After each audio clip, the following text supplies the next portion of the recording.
ku soo dhowaada qaybta labaad ee barnaamijka gungaar. qaybtan labaad ee barnaamijka gungaar waxaan ku dul istaagi doonaa hababka ay dilalka u sameeyaan iyo siday u shaqeeyaan kooxaha waxdhagre ee dilalka geysta. maxamed xaaji ilka case waxa uu barnaamijka gungaar u sharaxaya waxay yihiin kooxda u yaqaanaan amniyaadka ee ka shaqaysa dilalka dhagarta ah ee lala beegsado muwaadiniinta Soomaaliyeed. horta ninka amniga ah shaqadiisa waxaa waaye koowaad inuu warta dhulka yaqaano oo dhulka duusan aqoon waxba ma samayn karo degmada isagoo ku howlgala inuu kasi karo warta haddii la soo bursado inuu iska difaaci karo isagoo luqluqeena oo ka dhex bixi karo tababar iyo wax kadib. maxamed waxa uu sidoo kale barnaamijka u sheegay hababka ay wax u sahmiyaan iyo sida ay wax u gaadaan. anaga kadib waxaan la dhihi jiray in hebel asoo galay daba dhigta anaga aan sheegin xiliga la kici doono laakiin surveillance oo ah camera taas oo daba kici jir markii la soo oo anaga report maalin walba gudbi jir meeshu tag markii anaga nala la boodi jir. dadka kamid ah kooxda dhagrayaasha ee wax dila waxay isticmaalaan telefoonada ay u yaqaanaan kuwa shaqo. waxaa sidoo kale jira habab ay u kaydsadaan telefoonada ay kamid tahay inay ku qortaan biyoolaha dhakhtarka iyo wixii la mid ah si aan loogu mashquulin telefoonada u kaydsan. marka soo gareysana in la sii raaciyo magacyo ay talo hebel biyoole inta biyaha kan hebel barf professor hebel ay taladaas yani waxay fududeynaysaa in sardoon kale uu ku qabto iyo sagdiis ku dhicin doctorki iyo waxa doctor barnaamij oo meesha ku soo fikiraysan dhaha laakiin haddii xasan ama cadda kaliya ku qoran tahay ama arab kaliya oo qofka qaadanaya mobilka waa inay maxduud ahaadaan simkaarkaas qofku waxa laga soo qof inuu ku soo fikiraysan tahay iyada dambe dadka shaqada kale la dhaxis bis laga wacay waa mamnuuc lambarkaas qofka laga waco dadka shaqada kale la xisbisa yaqaan dad mis diilada miya meel ka raadiya male hadii la qabta xata lambarka la beddelna meel qof ka raadiyay male waxa uu baatay xata. maxamed ilka case waxa uu sheegay in hawshooda aysan ahayn abastooladley oo kaliya balse ay bambooyin tuuraan wuxuuna aaminsan yahay in jugta bambooyinka oo laga maqlayo meelo fog ay ka saameyn badan tahay dilalka isagoona ku doodaya inuu isagu yahay qabiir marka loo eego habka uu tuuro bambada oo aan la ogaan karin ilaa ay qaraxdo. afwan hadii la telefon waxa kala baxay gaajada ciyaalka hore waxay sameyn jireen mugta waa ku tuuri jireen askarta ama wadadka meel ama xidwaan ama guri ku tuuri jireen ciidan duuya markii jaanas wuxuu leeyahay markii ku soo dhacdo uu arko ama tashta uu maqlo jaanas ajar uu fadhiisana oo jiifan kar qofka kadib jiftana dadka ku soo daasiyo waxa ka baa marka hal ra tashta inay gacanta ay ku soo dhacdo markii ku imaanayso maraysan qofka jaanas lahayn macna. bamba tuurkii ugu haalisanaa uu sheegtay inuu sameeyo waxaa ka mid ah bamba uu ku tuuray meel la isugu yimaado xamar jajab halkaas oo uu sheegay inuu gudaha u galay kuna dhuftay 2 bam gacmeed. waxaa aad ugu sameeyay qolooyin oo xamar jajab shishad ku cawi jireen oo biis ahaa jireen xamar jajab taandhow waxaan filaa sanadkii inuu ahaa 17 16 dhamaadkiisa inuu ahaa waa caan qisaas xamar jajab قاتل سرعة كده بقولي يكون مرقامة يعني قولي ولا دمي إذا عدى ولا شيء مركز وهذا ذكر هذا قولي أنقل خلق أنقل مقدور هذا خلق شيء شذي عوائن قبله بيسيو موتور بلانكو يالي واحد بان وطي كل يين أعقف إلى قلاية من المكان وكل يين وقالي ما بدنا استدلع عنين مشاس شغلها وين كرت إن الدعوة لما يردي أصابع عوائن شغلنا ولا سؤال علنا كل يقل قال لي وكو سؤالنا التلفون كهدي من كل يقل وكابر هنا سيدي ku dhacday marka halkan waa qolkii ay dhalinyaradu ku sugayeen barnaamijka kuna ciyaarayeen laadhuuda oo maxamed xaaji ilka case ugu soo galay kuna dhuftay 2 bam gacmeed kuwan waa qayb kamid ah astaamihii bam gacmeedka uu qolka ku dhuftay maxamed xaaji mid kamid ah dhalinyaradii waqtiga ku sugnaa qolka ayaa noo sharaxaya wixii halkaasi ka dhacay iyo waxay qabanayeen. maalinkaas waxay u dhaceen anaka barnaamijka sugeynay inaan fiirsano laadhuuda mobilka wada dheelanay halka laga dhisay iridana loo soo galay irida markii nala soo galay bambana la soo dhiibay bambadii waa ka tibtay mid kale loogu soo celiyay tiya qaraxday la wiil waa ku dhintay wiil kale waa ku dhaawacmay mid kale shabaqo ku noqday mid kale waa ku jabay aniga fiira galay saasay wax u dhaceen. marka qiyaastii meeqa dhalinyaro ahaydeen waxaan ahayn 9 ahayn wax dawladdu wax dawladdu shaqeeyo iyo wax la shaqeeyo ma jiro waxaan shacab ciyaal istaxaqeeda aan Banooniya sugeen maxaa u maleynaysaa in lagu kortimo ma garanayo ilaa hadda wallahi ma aqaan maxamed xaajiilka xasan waxa uu sheegay in bambatuurka lagula xisaabtamo inay keenaan gaajada bamka taasoo ah caddayn uu ka rabo qofka soo diray wuxuuna ku doodayaa inay tahay taasi qayb ka mid ah isla xisaabtanka bambatuurka maya dhalinyarada hadiisan expert qofka duusan expert ahayn gaajada ma bal rabo in la tuuro gaajada waxa la rabaa marka soo tuurtid sideeda ay tahay afartii soo saarta laga rabaa amiirka aan macna hadii kale waxa laga yaabaa in meel kuwaasoo tuura dhigi karta waxyaabaha accountability ka mid tahay ina bam soo tuurto waxa adeena gaajada ay keenayaan meesha san ku suga maxamed xaajiilka xasan waxa uu barnaamijka gungaar u sharaxaya waxa asaasiga waa si ay wax u dilaan isagoo waliba sharaxaya qofka aan hubaysnayn habka ay u dilaan taasoo qofkii darso wax ka baran karo una kordhinaysa feejignaan iyo inuu isagoo aan hubaysan samayn karo iska caabin dadka markii cabaar ay ku dhex jiraan hawsha expert ay noqdaan balaw ma u baahan kaliis uu gal kara qofka kale wuxuu dhaabis dadka yeelaan anagu faatixin kan qofka soo kala xirtay maxaa la jiray baskoolada la soo kala xirtay inta hadafka la soo laabto hadafkii uu fadhiyo hadduu si jeedo ama horta waxa isku dayaysa maruu binaadam wajiga ugu imaanin oo wax walba dhici karo wajiga uu fakan karaa adoo dhan waxa ku furan markaas socod inuu hal mar ku istaago hadafku waa la weynaa inta ku dhufan oo ordayay uu noqon ninka marka inuu si jeedo ama inta ugu yimaado ama isagoo ugu yimaado heshiidaad isku day laakiin hadii ay dhacdo inuu darbi madax ku jiro sideeda camal hada meel ka dambeys la eegada kara mal qofka intuu ku soo socdo waxa laga rabaa 3 talaabo marka uu yaraa marka la soo jirtid inuu ku soo bilowdo taxbada marka maxaa laga wadaa marka xataa uu taagan yahay 3 talaabo oo soo jirtid hadii wajiga ugu hor imaaysid inaadan la soo raadsan madaxiisa oo ku dagaalamo kara qofka naafeen Allah marka inuu qofka aad dhihin kartid horta meelaha lacag ka saari kartid marka ku dhaco madax markaas lagu baashaala qoor laakiin waxa isku day hadalkan la dhigo horta marka qofkaas ku soo weerar isaga dhanba wuxuu ku filan hal mar inaa u istaagto maxamed ilka xasan waxa uu kaloo sheegay in qofka dilaaga ay qasab ku tahay inuusan ku laalaaban goobta uu wax ka samaynayo falka ka hor taasina ay tahay cidda qabanaysa kooxda saaminta ama istikhbaaraadka u yaqaanaan taas mamnuuc ah oo nin ikhtiyaar rabo inaa meeshaas ku laalaabatidna dharkaaga weeyto xasnan nin anteena u hol saaran marka asoo bixid oo hadafka asoo aadaysid waa mar adiga u soo diyaar garowdi maxamed xaaji waxa uu ku doodayaa in qofka bastoolada haysta uu la mid yahay qof aan hubaysnayn haddii uusan diyaarsanayn oo feejignaan uusan qabin wuxuuna sharaxayaa hababka aysan suuragal u ahayn in loo bareero qof bastoolad wata haddii ay ku arkaan qof hubaysan habka asaa kala aadana qofka hadduu biskoolad ku hubaysan weli wuu yeelaa yani gaar ahaan qofka hadduusan digtoonin lahayn waxaa laga yaabaa biskoolada in caadi isaga ku garaysneen amaanku soo furnaan caadi isaga wata waxa uu tartamo ka soo biskool la amal waa laakiin markii qofka isaga intuu waxay u kobgraysiin amaanku furin dubahan uu dhigay ama dubihi uu ka ururin uu sameeyay wala ka ururin hada ka ururin taa waa iyadoo dubaha ku dhigan amal la mugti maxamed xaaji waxa uu ku doodayaa in qofkii hal sano ama 2 sano wax soo dilay ay ku adag tahay inuu wajaho qof hubaysan balse qof sidiisa oo kala waqti dheer wax soo dilay ay u fudud tahay taasoo muujinaysa sida maxamed uga baxay xaydaabkii dadka caadiga isagoo isku arka qabiir ku takhasusay wax dilka yani jaanisi waxa la qofka aad ku hirdimi kartid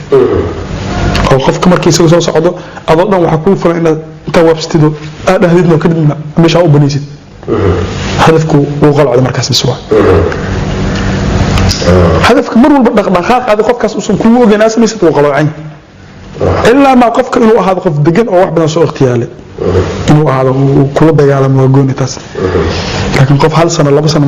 wax dilay ma sameyn karkaas waa maxay dil ama ikhtiyaaraad waxay u yaqaanaan waxa uu maxamed xaaji ahaa dilaaga ugu weynaa muqdisho oo ay soo qabteen booliska gobolka Banaadir sheegtay in dilkoodu yahay gaadmo isagoo aaminsan haddii aad weerarto qof iska kaajira ay noqonayso dagaal ku xiran qof iyo kartidiis taasna aysan ahayn shaqadooda waxa qasab qofkaas maankiisa wax yar in la dooriyo wax yar in la dooriyo حتى من يسوي كشكينا حتى أوردقه يتوسط كان يسوق قادر كاس يكون عاد اختيارك من والبو قادنا ديسن قادنا نقل اختيار ما دقالوا suurtagal ma tahay inay gaadaan qof qori haysta maxaa looga baahan yahay qofka qoriga wata si aan loo gaadin waa kan mar kale maxamed xaaji oo sharaxaya hababka suuragelin kara in la dilo qof hubaysan ninka qoriga wata markaan soo galo ninka qoriga wata ka wata wala kala saaraa hadana yaani ninka marka aan la aadi karin oo wata markuu gacanta u ka haystaa ka hawa أنت أو ماشي أنا مسترد مسافة كتان كور الله حساس وهست ومرك خفت لا يذكر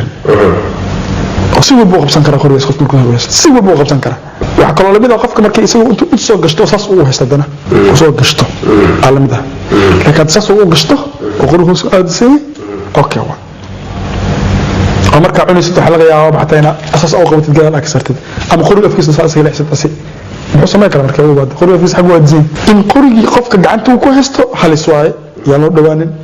ساس دو تجلس أسك فيرما يلا دوانين لكن جربك وسارين وأسك حركينا أنا حركة يوا بكاس الدول وحلو بتاني كي بسكول تسوقات بسكول سوي وته عم دبا ودقنا عم كبا ورس الناس كسعد maxamed xaaji waxa uu sidoo kale muujinayaa inay jiraan fursado lagu gaadi karo qof wata ilaalo isagoo dhinaca kalena sharaxaya caqabadaha jiri kara halka qof dawlad socdo waxa halis ah inay kala fog yihiin labada qof oo ay is wardiinayaan markii uu walaalaysanta oo adi madaxda tahay ee bacda nisirka la tahay kan staffku ah marka is wardiisa ma la soo dhawaan karo oo kala durubtaan oo ninka kala u wardiyay ama laba gees kala martaan asaas ku socotaan lama dhawaan karo laakiin markay isla socdaan wali wasidii meelaha ugu badan ee al-shabaab ka faa'iideystaan waxna ku dilaan waa suuqyada masaajidada iyo meelaha xariiriga wuxuuna maxamed xaaji aaminsan inay meelahaas yaalaan fursado wax lagu gaadi karo ayna ku badbaadi karaan iyagu markay wax dilaan kadib ugu fiican wax lagu tiyaar karno meel bulsho ah oo dadka ku badan yihiin oo qofka miisa milyan qof ay qabanaan laakiin wadada nadiif ah qof socdo ikhtiyaarkiisa ma fudud horta hooyiisa aan marwan oo qofka hooyuu ku hooyanayo in la helo waa imaam masaajid uu ku tukanaa laba waa imaam wada uu maray wadooyinka uu badan saddex mid ku kala lacaan hooyiisa in gudaha loo galo ihtimaal waayo huwa uu yaali karo qof la joogi karo oo malaw fooda ilaa laga ogaado gudaha qof ay ku nool yihiin laakiin hadiisan hooyiisa nin oo ka soo baxo subaxdii oo kadibna mar walba uu soo baxo sida rag istikhbaarad ka sheegan uu soo baxay ninka wadada soo istaaga balaadu suga fooda oo soo baxo wadada in la xaq lugeeya masaafadaas hagu gaar ka raaca fooda laakiin uu soo baxo wadada ku soo baxay ma yaqaan tan uu aadi kara taas ay ka dhigan tahay dadka dhan inay baqtaan si wadada isku hayaan إلا صدق حديه حتى صدق وده اسمه دقيقة أنا وحلقة اختياري كرت بدنته أو لبضك الويل ولا مرول بكل الله هذا كله قفك أو حكيتير حكم وذن كرماتنا ولا سؤال بعد إنه كجران أو مركي هدف كلا عركة لسواقاته لكن سؤال ده كشنا هبلا بوضان كسويا ما وبدك كفش النام بحتى أو ملغفك ولو خبطه هذا marka aad silaax soo qaadanayso tuubka iskooladaada iyo marka ikhtiyaar gelis wax daqiiqad yar leena ahadan daqiiqad yar dumarku waxay qayb ka yihiin kooxaha sameeya dilalka dhagarta waxayna shaqadooda ku sheegeen inay ku kooban tahay qaadista iyo qarinta hubka iyagoo isticmaala bajaajyada dumar in loo helo xilliga hore raga qaadan jireen dhalinyarada bacan wax ku qaadan jireen bacdan oo fashion-ta buugta kursaysan am geesaha qaan jir raga hadda isku fahmay laakiin ma qadad bajaajyada soo batay fursada kale waay bajaajka loo qaadanta badan naagana qaado inta badan bajaajka oo wada waxa lagu fahmi karaa darwalka iyo naagta gabadha waxa u sadeexeeya hal wiil kale oo iyadoo la saaran ama geeska darwalka saaran bajaajka ka saaran waana fahmi kartaa inta badan gabdhaha qaada waa la heli karaa 30% inay dhalinyaro yihiin ay dadka magaalka u egyihiin laakiin inta badan maamooyin wiilka bajaajka saaran geeska ka saaran foodiisa iyo gabadha hubku wadma bislaam banaagtaana ka xijaaban waaye isagana nin madax weyn oo furo ana isma islahanba islahan macna wajira kartaa gabar iyadan iyo wiilkii iyo ala kama badna qof xijaaban waa qofkan oo waxa oo laga heebisan karo oo hatta askar haduu qabto oo la hadli karto marka ay dhaxayaan hawlgallada dilalka waxay inta badan shabakada ilkaxas isticmaali jireen laba mooto bajaaj kuwaas oo mid ay saaran tahay haweeneyda hubka wada halka mootada kalena ay wado dilayaasha kadibna marka uu dilku dhaco waxaa bixi jiray mootada haweeneyda wada halka dilayaashuna ay lugayn jireen xoogaa mootada kalena ay indhayn jirtay in la ceyrsanayo kale mootooyina la adeegsada ninka oo shaqada hogaaminaya qaa'idka ah mootada loo leeyahay sabato oo korkaas dheer ku istaaga isaga laba bajaaj socoto bajaajna waxa lagu wadaa maamada hubka wada ama gabar inta badan gabar waa waxa ku wada bajaajta kalena waxa saaran dhalinyarada oo hawsha galay labada wiil iyo darawalka marka ma basta socdaan ma eegi marka ma meesh taagan ay ama ninka anteenada taagan ninka istabaarka nooga dhax jiro hay shaqada diyaar oo ninka soo bubsiya maamada loo qeybgaleysa kan loo qoqo dab galaa labada bajaaj waa la iska dhigayaa birta la kala xirna la kala baxa marka wadajinayaan marka soo intaan loo qaso mara xagna oo imaada noo position kala qaadana marka ninka oo hogaanka wada oo ciidanka wata qaydka amar walba waa inuu arkaa ciidanka soo cunayaan markay baxaan oo inuu joogaa meesha dadka soo daba kacay uu sheegi karaa bajaajyada ay isticmaalaan maxamed xaaji waxa uu sheegay inay qayb ka yihiin hawlgalkooda isla markaana ay wax ka ogyihiin sida ay wax u dhahayaan horta bajaaj oo aan shaqo wax ka ogeyn ma jirto lama saar tasartoodan kala dhaxad ilan bajaajka nooc yeelan yaqaan min biis ma taqaanid bajaajka hubka saaran always ninka wada waa ninka wax keenay wali dadka hubkooda waa ka dirin ka tadaranta laakiin bajaajlaha dadkan waa la soo raacay maya ما بل اسكو امن بانغ بدالنا ka shakanaad waxa dhan waxa limit inay ahaadaan yani qofkan hadii waxay ku dhacaan in meel waraan kara maxamed xaaji waxa uu sheegay in shuruudaha laga rabo qofka ka mid noqonaya kooxdooda dilalka looga baahan yahay inuu yahay qof aan la aqoonsan karin oo aan soo marin qaybaha kale ee al-shabaab sida xisbada iyo wixii la mid ah amniga waa qof dadka aan aqoonin مدعنا أمني وقف عندك أخون تصبح كده أنت هاي حرت أديك إن مالن حتى قفصون كوجودي كير إن شاء الله توصل كوجودي كير أصلا جرتوا وقت هذا سنجري لبيه هذا قف حزبها مجيد كم دجال صوب بالجري مفهوم أنت تصوب واحد يدل له قف ك وإن هذه من احتوي نحمر على وجودي كير حرت ما عزوي حرت sidoo kale waxaa la soo baraa inay bulshada ku milmaan oo ay ku dhaqan noqdaan sida inay dhalinyarada garoomada kula ciyaaraan banooniga iyo wixii la mid ah qofka inuu bulshadaas uu ku nool yahay sida uu egta uu ekaado dhalinyarada banoon hadii inaan banoon dhili karaa tahay hadii dhalinyarada iskooliya tahay inaa private ka la dhigan kartid hadii saas bulshada inaa aadan ka duwaneen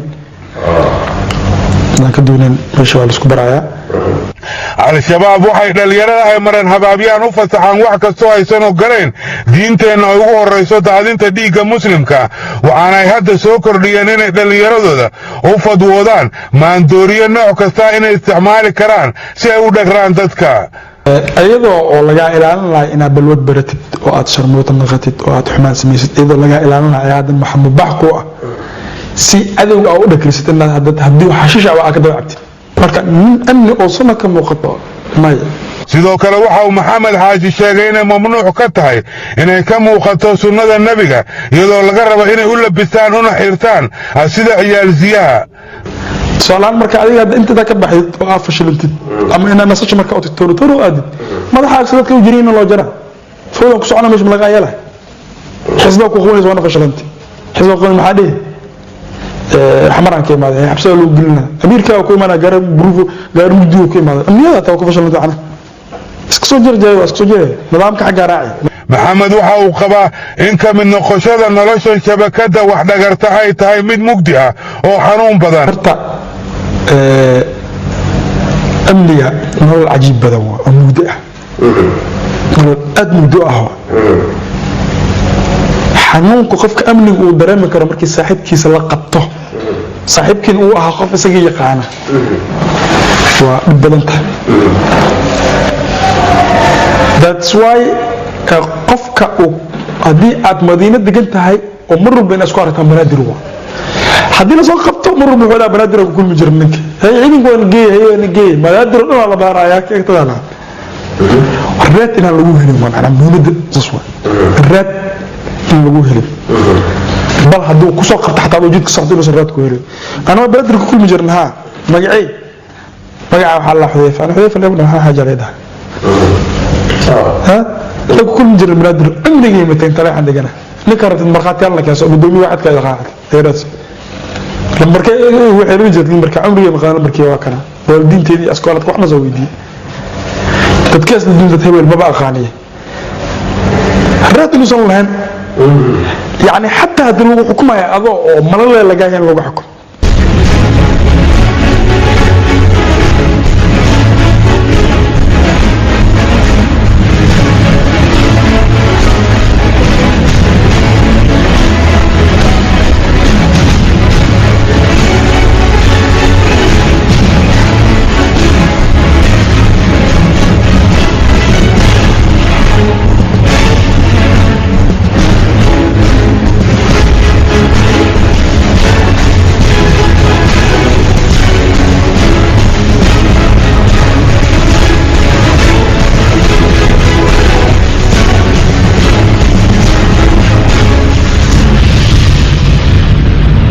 محمد حاجي الكعسة وحاو برنامج كغنغارو شيغي إنو دلي لما قفو سامين كلها نولشيسا كواس ومنا وها صاحب كي سكرية أبيس ولغو مقعابي جري بادل عانكا حمر ججب ينينا قرابيين وقحانكا جيستي سيديتيسا أمركي كولور اللسوحري تاسو كدغن إنو دلي نكي سودايي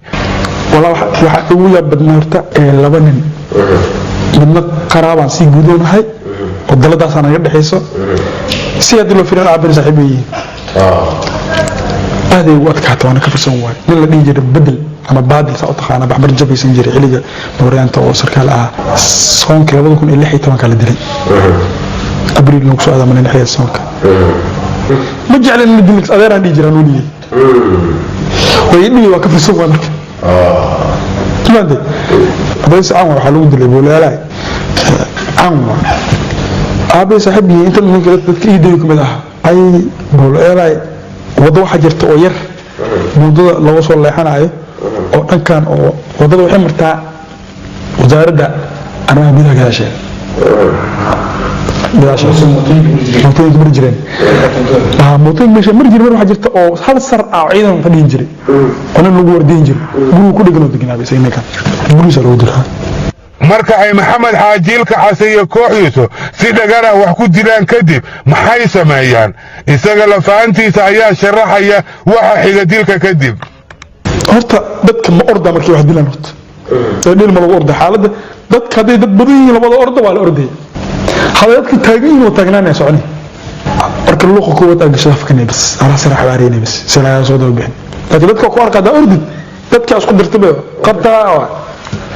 مش أسين وصعني لو ويل أنت ما أرد ما قدرتن ما أرد أنا ودي سكر ده إنك ما أردني لكن مركب بقوق ما قصدت كنا ما أرده بس كعلني صدق على أرد هذه هذا جوكسان ولا جوكساني شردي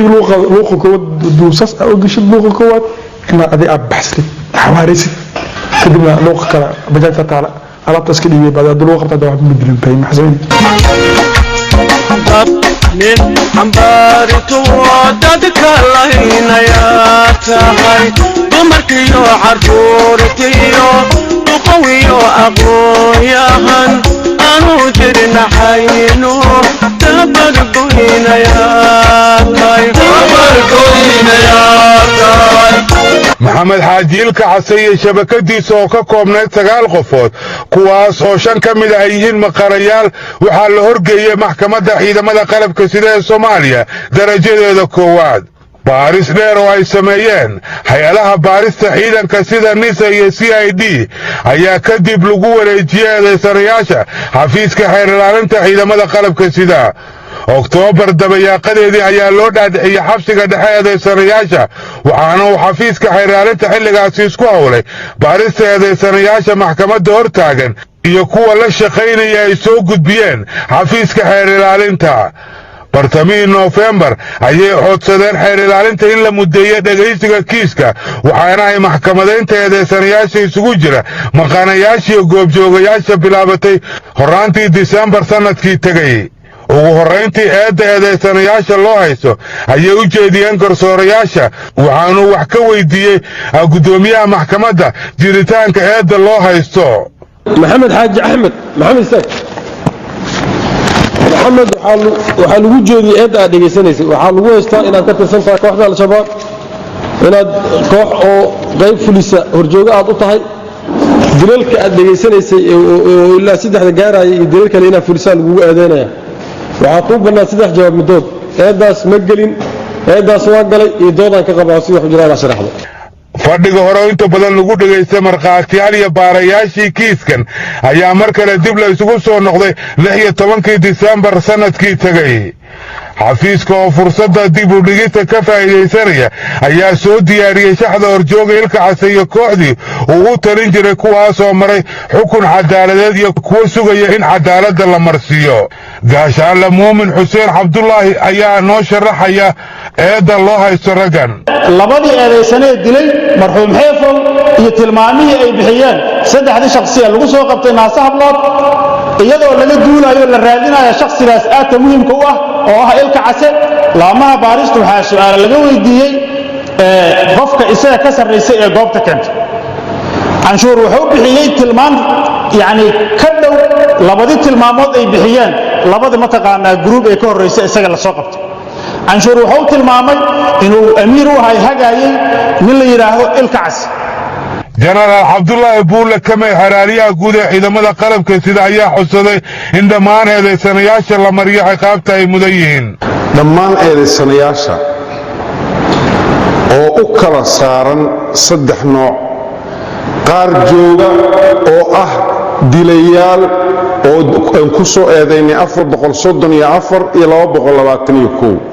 qaar maqan oo ayagoo maqana aan dil ku eedeynay oo kuwaan la wadaagay iyo eedeysanaha sagaalaad oo isagu ka mid ahaansho iyo sahan kaliya u ahaa laakiin aan fal gacantiisa ku fulin waxay ka kooban yihiin 9kooda marka laga reebo eedeysanaha sagaalaad 8 kale dadkii magaaladan dadka ku xasuuqayay ha ugu darnaado eedeysanaha koowaad waxa uu ahaa wax lagu qiyaaso miqyaas lagu qiyaaso halbeeg ma laha dambiyada jariimooyinka ummadda uu ka galay ma jiro waa dilaa arxan dalan waxaa nasiib darro ah hadda ka hor inta la soo qabtay aabbihii oo sarkaal booliiska uu damiintay ma daayeen aabbihiis xataa kabar buu ah hadhowdii islaam markii lagu qabto ku damiinanaya xataa aabbihii ma daayeen waayo waxa uu dilay kii soo koriyey gacantii quudinaysay buu dilay ismaaciil janaal ismaaciil wuxuu ahaa kii soo koriyey marka oo gurigiisa uu ku noolaa gacantiisu ku dila sababta uu dilana waa hal arrin ramadaan baa lagu jiray tiruu tirsanayay dadka uu dilaayo uu ku xisaabtamayay ma ahan insaan caadiga qof lagu tilmaami karo dad buu tirsanaayo uu tirada uu dadka dilaayo tiradii baa ka dhimanaatay waxay gaarsiisay inuu dilo adeerkii isaga soo koriyey aabbihiina ma daayeen laakiin wuxuu u daynayay inuu u ahaado kabar uu ku gabado markii la xiro oo soo daaya waxaa intaas ka daran meel uu dad ku dhaafayo malayn diin uu caabudayo ma jirin masjidka dhexdiisuu ku dilaayo kii masaajidka soo baxo bannaan ku tugaayo waxaan codsanaynaa in ciqaabta u qolanta lagu xukumo oo dil togasha. qareennada u doodaya eedeysanayaasha ayaa iyaguna dhinacooda maxkamadda ka codsaday in loo naxariisto oo ciqaabtooda sharci aan la dhaafsiinin inta ay ogol yihiin. maxkamadda sharafta leh waxaa ka codsanaynaa wax cadeymaha loo haayo oo ah inay ayaga qiraal yihiin oo shabaab yihiin keliya inay loo raaco kaas oo qodobkaas oo looga darayo qodobka 4aad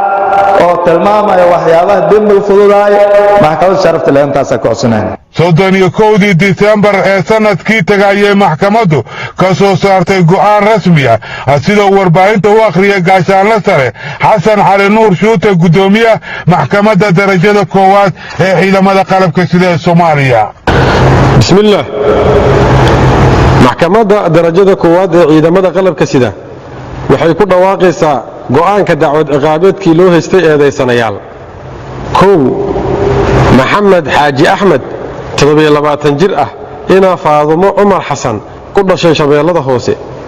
2 saalim saciid maxamed 27 jir ah ina leelo xasan cumar ku dhashay shabeellada hoose 3 axmed maxamed haashim 26 jir ah ina cadeey axmed islow ku dhashay shabeellada hoose 4 sharmaake cumar axmed xuseen 25 jir ah ina sacdiyo maxamed cali ku dhashay hiiraan oo maqane ah 5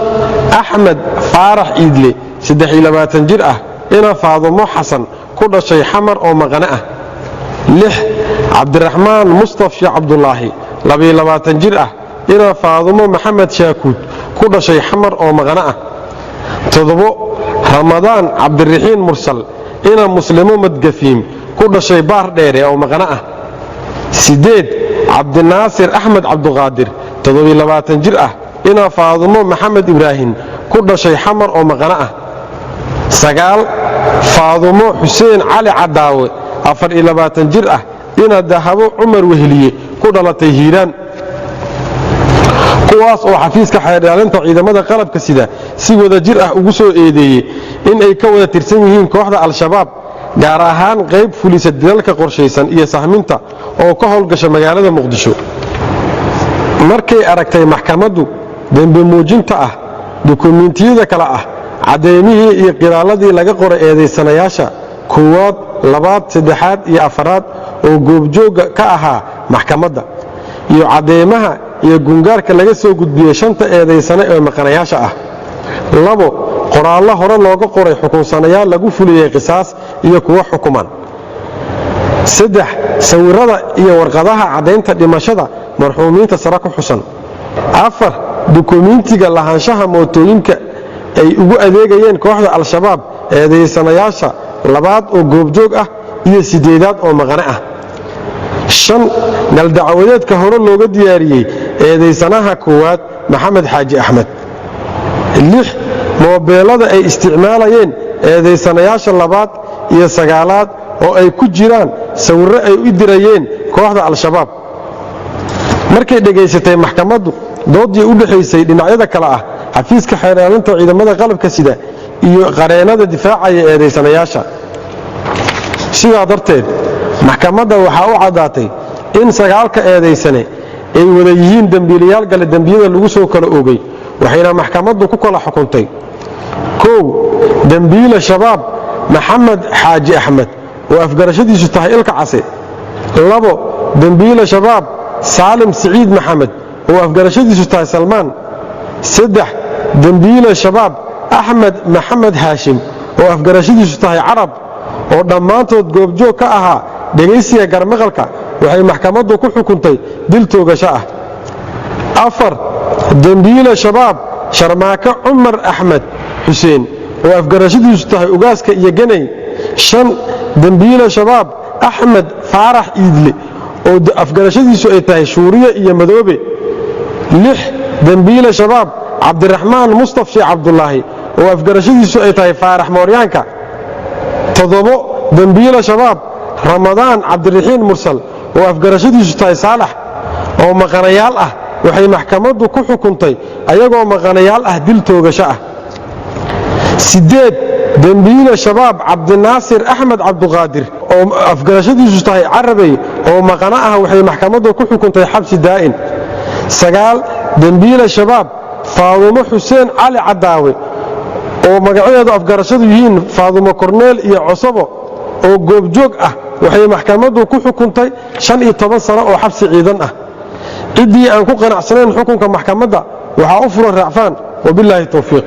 guud ahaan barnaamijkeennii gungaar oo ay gacan iga siiyeen cabdulqaadir ciise fu'aad muxyidiin iyo maxamed cabdi caraaye waa naga intaa tan iyo intaan barnaamij midkan lamida ku kulmayno waa bahdii gungaar oo idinleh nabaadiin iyo